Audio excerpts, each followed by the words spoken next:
আমি অভিনয় করি পয়সার জন্য, তো আমি পয়সাটা হালাল করে নিতে চাই। এখনকার মার্কেটিং নেটওয়ার্কটাই আমি চিনি না। একটা জায়গায় ফিল আপ হয়ে গেলে ওখানে ঢোকা খুব মুশকিল, কারণ আমাদের সবকিছু সিন্ডিকেটের ভিতর ঢুকে যায়। সারা বছর এটা কন্টিনিউ করার মতন সেই কোমরের জড়িত আমাদের নেই।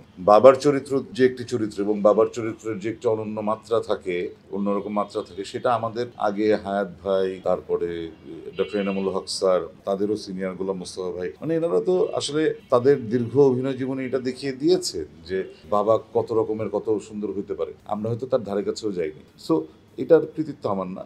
বাবা চরিত্র করছি, আমি করছি। সত্যি কথা যেটা, আমি অভিনয় করি পয়সার জন্য, দ্যাটস ট্রু, কিন্তু সেটা আমি খুব সৎভাবে করার চেষ্টা করি। অর্থাৎ আমি পয়সাটা হালাল করে নিতে চাই। আমি অভিনয়টা খুব আন্তরিকভাবে চেষ্টা করি ভালোভাবে করতে, যাতে আমি ওখান থেকে যেই অর্থটা উপার্জন করি সেটা আমার যেন সুফল বয়ে আনে। যমুনা রেফ্রিজারেটর, খাবার ফ্রেশ তো লাইফ জম্পেশ।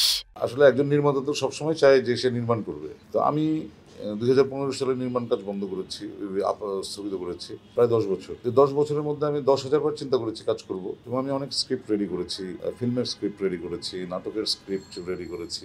কাউকে দিই নাই, যে সবসময় ভাবি যে আমি করব, কিন্তু যখনই ভাবি তখন হয়তো আবার 2 পাতা লিখি, কিন্তু আসলে করা হয়ে ওঠে না, বা এখনো পর্যন্ত সেরকম প্রিপারেশন আমি যেতে পারিনি। 2টা কারণে। একটা হচ্ছে যে যদি আমি সত্যিকার অর্থে কাজ করতে চাই, 10 বছর গ্যাপ দিয়ে যখন আমি কাজটা করব, আসলে আমি কোন স্ক্রিনে কার জন্য করব, এটা একটা বড় প্রশ্ন। কারণ আমি যখন ডিরেকশন ছেড়েছি তখন যেই দর্শককে আমরা পেয়েছি, এই 10 বছরের দর্শক অনেকে ইহজগতেই নাই, অনেক নতুন দর্শক তৈরি হয়েছে। তাদের সাথে, তাদের টেস্টের সাথে আমার ডিরেক্টোরিয়াল টেস্টের কোনো পরিচিতি নাই।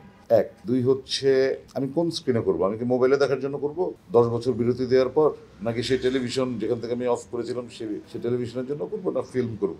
এইখানে ডিসিশন নিতে একটা ঝামেলা। না ওটিটিতে করব। আবারও সমস্যা হচ্ছে যে যেহেতু আমি 10 বছর আউট অফ ডিরেকশন, এখনকার মার্কেটিং নেটওয়ার্কটাই আমি চিনি না।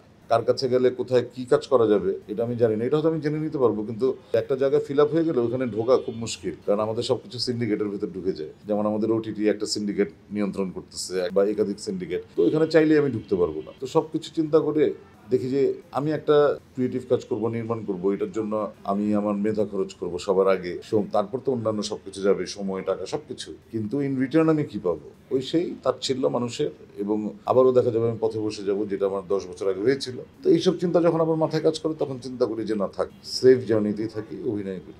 দেখেন, সত্যি কথা হচ্ছে যে সারা বছর এটা কন্টিনিউ করার মতন সেই কোমরের জড়িত আমাদের নেই। আপনি কি পারবেন যে 52টা সপ্তাহ 52টা ছবি ছাড়তে?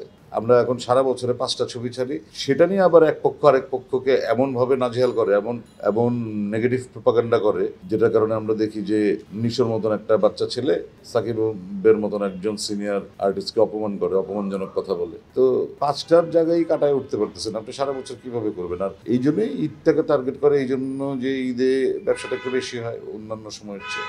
না, আমি কোনো চাপে কোনো কিছু বলতে পারছি না, এই কথাটা একেবারেই ভুল। কারণ আমি বোধহয় সব চাপ মুক্তভাবে কথা বলি। বলার পরে অনেকে মন খারাপ করে, অনেকে ভয় আমার সাথে একটু কম কথা বলে, যে কখন কি বলে ফেলি।